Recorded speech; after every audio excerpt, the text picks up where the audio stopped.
दिल्ली में यमुना को साफ करना कितना मुश्किल, कब तक और कैसे बदलेगी नदी की तस्वीर। संजीव गुप्ता, नई दिल्ली। दिल्ली विधानसभा चुनाव में यमुना के प्रदूषण पर खूब चर्चा हुई। राजधानी में 27 साल बाद भाजपा सरकार बनने पर इस दिशा में काम शुरू किया गया।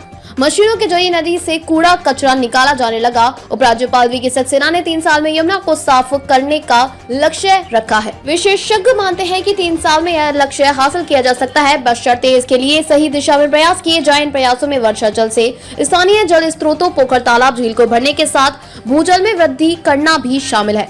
यमुना में कितना गंदा पानी जा रहा। Centre for science and environment CSE की ओर से 26 से 28 फरवरी तक अलवर के नीमली में हुए पर्यावरण सम्मेलन में विशेषज्ञों ने भी यमुना की सफाई और दिल्ली को वायु प्रदूषण से मुक्त किए जाने पर चर्चा की और इसके समाधान के बारे में भी बताया।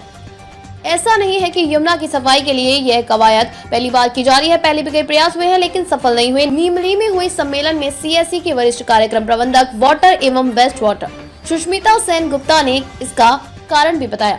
यह यमुना क्योंकि उसमें कितना गंदा पानी जा रहा है इसका कोई प्रमाण आंकड़ा ही नहीं है। कब तक साफ हो सकती है यमुना। उन्होंने कहा कि जितना पानी सप्लाई होता है उसका 80% वेस्ट वाटर के रूप में निकलता है। पानी की सप्लाई की गणना शहर की आबादी के हिसाब से की जाती है लेकिन दिल्ली की सही आबादी की जानकारी ही नहीं है।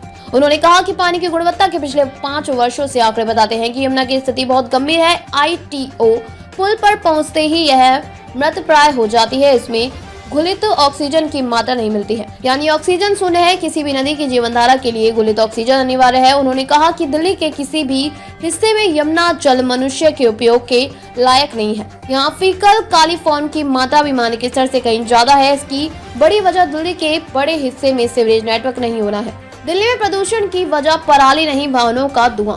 दिल्ली में प्रदूषण की वजह पराली का धुआं कतई नहीं है। देश की राजधानी में प्रदूषण वाहनों से निकलने वाले धुएं से बढ़ रहा है और इसका प्रमुख कारण लोगों के निजी वाहनों पर बढ़ती निर्भरता है। अलवर में हुए पर्यावरण सम्मेलन में centre for science and environment CSE कार्यकारी निदेशक अनुमिता राय चौधरी ने कहा कि आज भी दिल्ली में सार्वजनिक परिवहन व्यवस्था लचर है, बसें अपर्याप्त है। यही वजह है कि दिल्ली में दोपहिया वाहनों की तुलना में कारों की संख्या अधिक हो गई है। अनुमिता राय चौधरी ने कहा कि दिल्ली में इस समय इलेक्ट्रिक बसों की संख्या लगभग 1970 है लेकिन फिर भी वायु प्रदूषण नहीं घट रहा है। इसके लिए जरूरी है बसों में यात्रियों की संख्या बढ़ाई जाए। जब तक लोग निजी वाहन छोड़कर सार्वजनिक परिवहन सेवा पर भरोसा नहीं करेंगे, प्रदूषण की स्थिति में बदलाव नहीं आ पाएगा। अनुमिता राय चौधरी ने कहा कि वर्ष 1998 में सुप्रीम कोर्ट ने दिल्ली में 10,000 बसें होने की बात कही थी लेकिन आज 27 साल बाद भी इनकी संख्या करीब 7,683 है।